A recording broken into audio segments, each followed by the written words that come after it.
Hello, everyone. Today, you will hear an interesting story. I was lucky. I was born into a normal family. Unfortunately, my mother had a difficult birth, and after I was born, she could not have any more children. So she gave all her tenderness to me. I grew up a happy child, bow in my parents' love, but my parents' love was not fanatical. They understood that I could grow up to be a complete spoiled egomaniac, not adapted to the realities of life. There were plenty of examples of this kind around, and my mom and dad did everything they could to teach me how to live independently in the world around me. My mother shoved me into various sections and clubs, which I didn't stay in for long. But in 7th grade in a pioneer camp, I heard the guitar and fell in love with the instrument. In the fall, I asked my mom to enroll me in a music studio where they taught me to play the guitar. Mom, remembering my lessons in clubs and sections, were skeptical of my request, but finally signed me up for classes and paid for a 6-month course. After high school, I joined the Army, figuring that the Army training would come in handy in life. After serving my time, I went home as a sergeant major. A girl was waiting for me in my hometown. Frankly speaking, I did not expect that she would wait for me and would not marry a rich man. But she waited for me.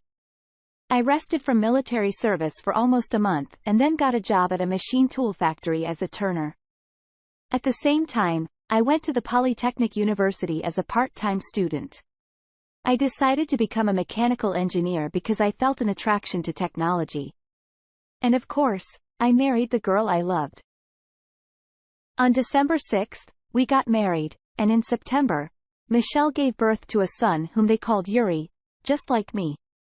Michelle was the exotic name of my beloved wife.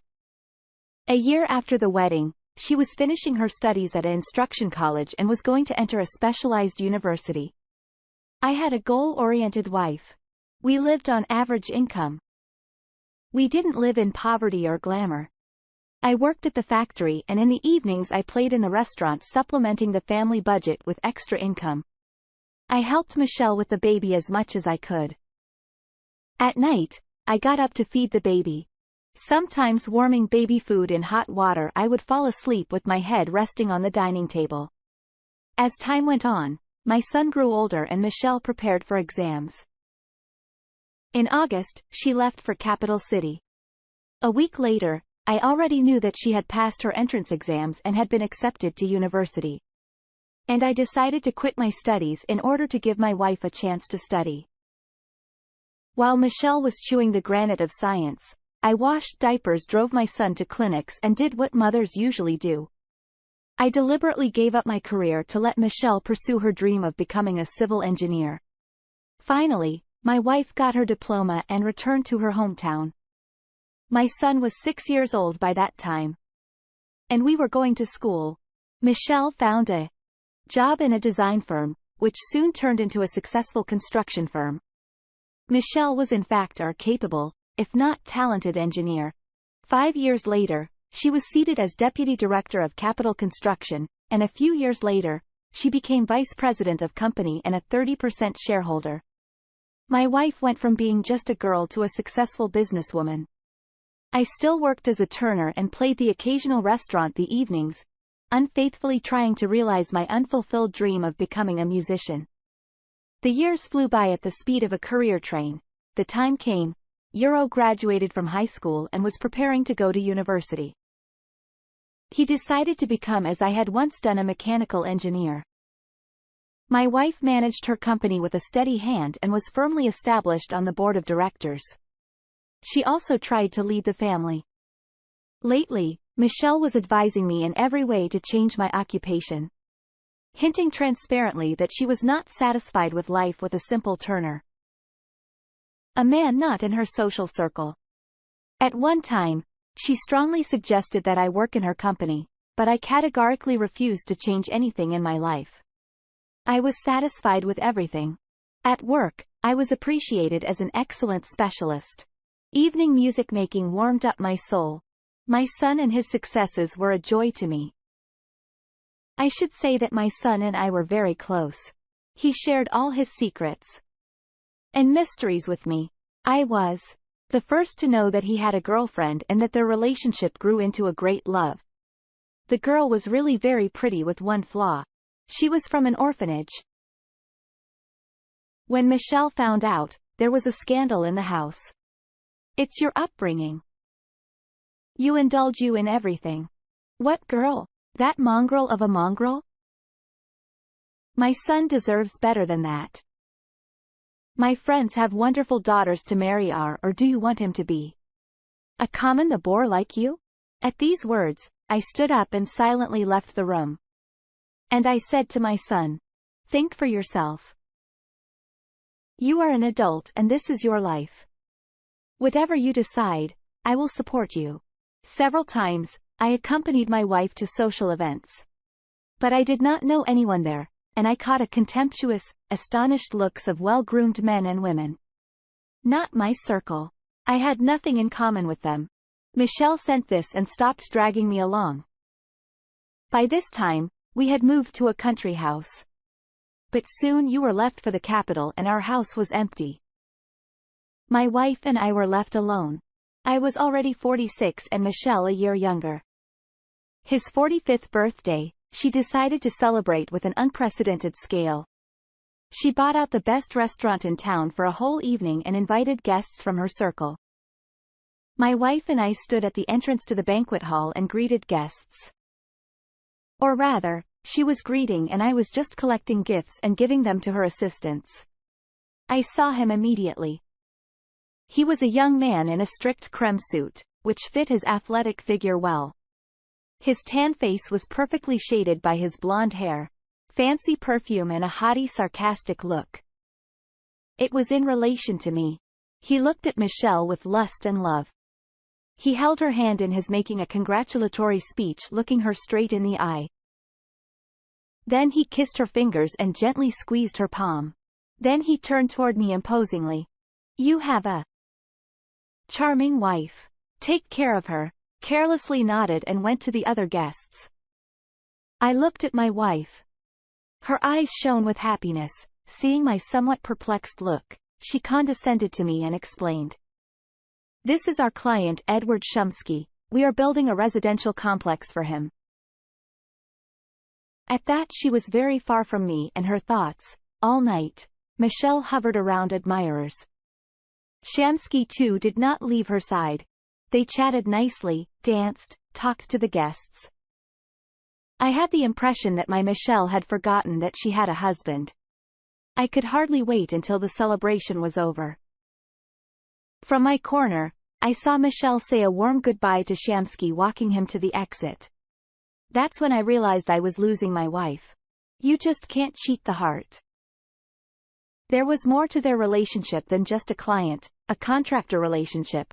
A month after my wife's birthday, I was coming home from work. A larger black car loomed in front of our house and a man and a woman were kissing passionately.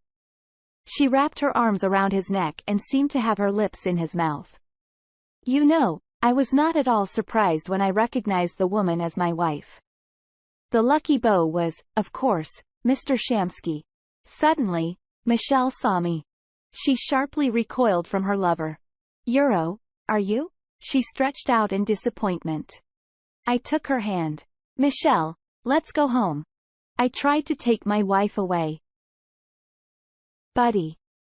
Can't you see she doesn't want to go with you? Shamsky said in a contemptuous and mocking tone. Two bodyguards appeared from behind him. Let the woman go and get out of here. His tone became menacing. Michelle was silent. And you do not forget that this is my wife. I tried my best to control myself. But I was already approached from two sides by Shamsky's guards, and I snapped. I let go of Michelle's, and turned around and kicked one of the muzzleloaders in the kneecap with my right foot. Simultaneously, undercutting him, the heavy carcass fell to the pavement with a crash. I turned sharply toward the second and stepping to my left, struck him in the bridge of the nose with my right hand. The bodyguard flew sideways hitting his head on the body of the car. From the corner of my eye, I saw the driver trying to get out of the car with a baseball bat. I kicked the door open and the brave man collapsed on the seat, clutching his broken nose with his hand. It all happened so fast that the sweet couple didn't realize anything. Shamsky looked at me with his mouth hanging open, terrified, expecting me to get him. Michelle clutched at his sleeve with both hands. Yara, go home. I'll be right there. Her voice trembled with excitement. Do not make a slaughter. I turned and went into the house. Without undressing, I went into the kitchen and tried to pour myself some vodka. My hands were shaking so much that I had to drink from the neck. Michelle appeared in the doorway. We need to talk. You bet we do. Yara. I met a man. She was silent, gathering her thoughts. And I fell in love with him. We've been together 6 months. I don't want to deceive you anymore. I'm going to him. I'll explain everything to my son. I think I deserve a little female happiness. You're good, but you're stuck in place. You have no prospects. With you frankly bored, we have outgrown our marriage, our relationship. She was silent again, waiting for my reaction. But I stubbornly remained silent. I want to be with me was a successful man. A man with whom I have common interests. A man. I interrupted her emotional monologue. Do not waste words. It's clear. Go on. I stood up. That's it. You won't tell me anything else. Michelle was clearly disappointed. What am I supposed to say? Advice and love? I looked at the bottle. Wait. I'm going to leave now. You can live here. This is your place too. In short, Michelle babbled on and on. We can stay on good terms. We've been together for 1/4 of a century. We're not strangers. I regretfully looked at the unfinished bottle and left the house without saying anything. It was impossible to keep Michelle, and there was no point. They say you have to fight for love. Bullshit. Love either exists or it doesn't. Everything else is pink snot. It's a shame about the wasted years. Although, I didn't get drunk, didn't fall into a groggy stupor. There was only one feeling in my heart. Resentment. I really didn't understand how she could leave someone I'd lived with for so long. Why? It was clear. I was not up to her level with my education, my manners, my showing off. I didn't even have a college education. Kill yourself over the past.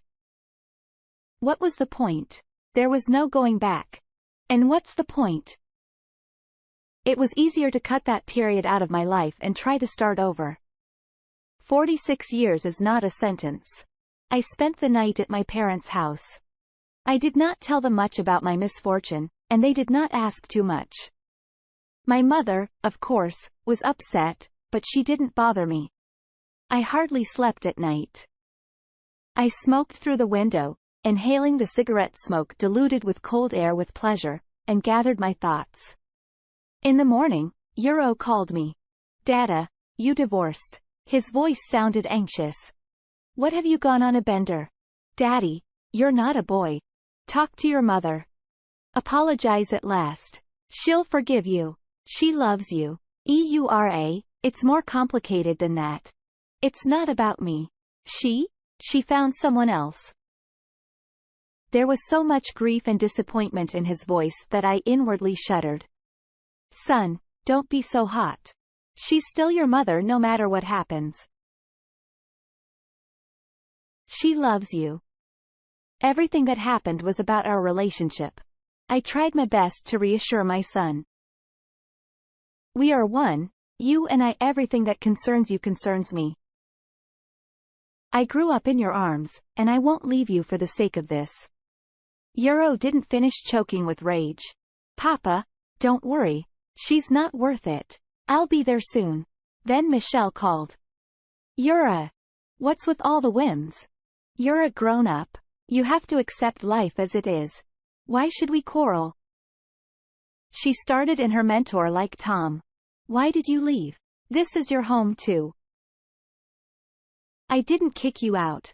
I passed out. It was unbearable to listen to it. Michelle called again and again. In the end, I turned off the phone. 2 days later, son arrived. Dad, I was at Mom's. I tried to talk to her, but she called this her. She said she had no secrets from the man she loved. That's what she said. Love her. How's that? Why is she doing this to us? He fell silent. Tears rolled from his eyes. Her boyfriend kept smirking, and then he hugged her. He was overwhelmed with emotion. I don't have a mother anymore. I hate that bitch. I didn't try to change his mind. Let him decide for himself. 2 months later, we were divorced. 6 months later, Michelle married Mr. Shamsky. She tried to get in touch with Euro. But he didn't answer her calls. The wedding was a big affair. It was celebrated in the pochest restaurant in town. Mr. Shamsky got a great trophy. A sea of guests, popular pop singers.